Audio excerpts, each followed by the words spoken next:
We have 100 trillion microorganisms residing in our gut, give or take a few trillion, but the spread of the Western lifestyle has been accompanied by microbial changes, which may be contributing to our epidemics of chronic disease. The problem is that we're eating these meat-sweet diets characterized by a high intake of animal products and sugars, processed foods, and a low intake of whole plant foods. Contrary to the fermentation of the carbohydrates that make it down to our colon, the fiber and resistant starch that benefit us through the generation of those magical short-chain fatty acids like butyrate, microbial protein fermentation, when excess protein is consumed, that generates potentially toxic and pro-carcinogenic metabolites involved in colorectal cancer. And so what we eat can cause an imbalance in our gut microbiome and potentially create a recipe for colorectal cancer, where a high-fat, high-meat, high-processed food diet tips the scale towards dysbiosis and colorectal cancer, whereas a high-fiber and starch, lower-meat diet can pull you back into symbiosis with your friendly flora and away from cancer. We now have evidence from interventional studies suggesting that adopting a plant-based, minimally processed high-fiber diet may rapidly reverse the effects of meat-based diets on the gut microbiome. So what might be a new form of personalized microbiome medicine for chronic disease? It's called food, which can rapidly and reproducibly alter the human gut microbiome. Switch people between a whole food plant-based diet and more of an animal food-based diet, and you can see dramatic shifts within 2 days, which can result in toxic metabolites.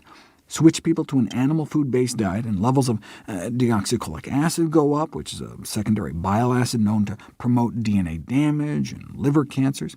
Why do levels go up? Because the bad bacteria producing this stuff triple in just 2 days. And over time, the richness of the microbial diversity in our gut is disappearing.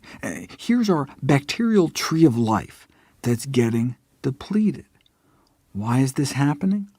The fiber gap. A low-fiber diet is a key driver of microbiome depletion. Yeah, there's antibiotics and cesarean sections and indoor plumbing, but the only factor that has been empirically demonstrated to be important is a diet low in MAX, not Big Macs, microbiota-accessible carbohydrates, which is just a fancy name for fiber, found in whole plant foods, and resistant starch, found mostly in beans, peas, lentils, and whole grains.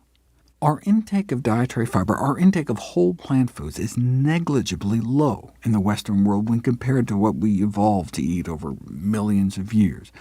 Such a low-fiber diet provides insufficient nutrients for our gut microbes, leading not only to the loss of bacterial diversity and richness, but also to the reduction in the production of those beneficial fermentation end products that they make with the fiber.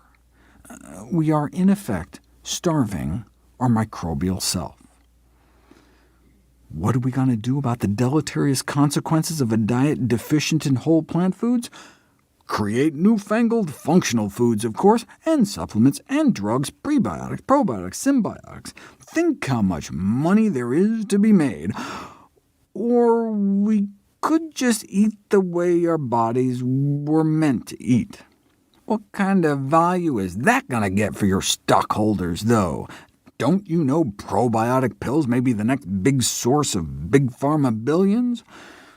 Why eat healthy, though, when you can just have someone else eat healthy for you and then get a fecal transplant from a vegan? Researchers compared the microbiomes of vegans versus omnivores and found that vegans' friendly flora were churning out more of the good stuff, showing that a plant-based diet may result in more beneficial metabolites in the bloodstream and less of the bad stuff like TMAO.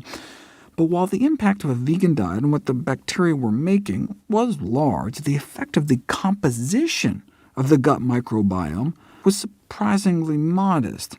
They only found slight differences between the gut microbiomes of omnivores versus vegans. That was a shocker to the researchers. This very modest difference juxtaposed against the significantly enhanced dietary consumption of fermentable plant foods. The vegans were eating nearly twice the fiber. Anyone see the problem here? The vegans just barely made the minimum daily intake of fiber. Why? Because Oreos are vegan, Cocoa Pebbles are vegans, French fries, Coke, potato chips. There are vegan Doritos and Pop-Tarts. You can eat a terrible vegan diet. Burkitt showed that you need to get at least 50 grams a day of fiber for colon cancer prevention.